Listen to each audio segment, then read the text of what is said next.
Welcome to Guide Guru. We hope this video helps. You start by confirming permissions because cancellations only remove everyone if you're the organizer. Open Google Calendar or the Meet web app and find the event. Once you locate it, click the event to reveal edit and guest controls. If you are a co-host but not the organizer, you must ask the organizer to cancel. If you are the organizer, proceed to edit or delete. Make sure guest list and attached conferencing show before taking action so nothing is missed. Edit the calendar entry.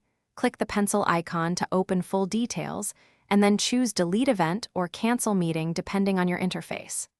Once you select Delete, choose to notify guests so everyone receives the cancellation email. Include a brief explanation of why and any reschedule options. If the meeting uses a Meet link, deleting the event disables the scheduled conference for participants. Make sure the attendee list is accurate before sending the update. So if the meeting is live and you must stop it now, open Meet and use the People panel to remove participants or use the Host option to end the meeting for everyone. This severs the current call. Once ended, also delete the calendar event to prevent rejoining. If you cannot end the meeting, make sure you're signed in with the organizer account, refresh the page, and confirm host controls are available.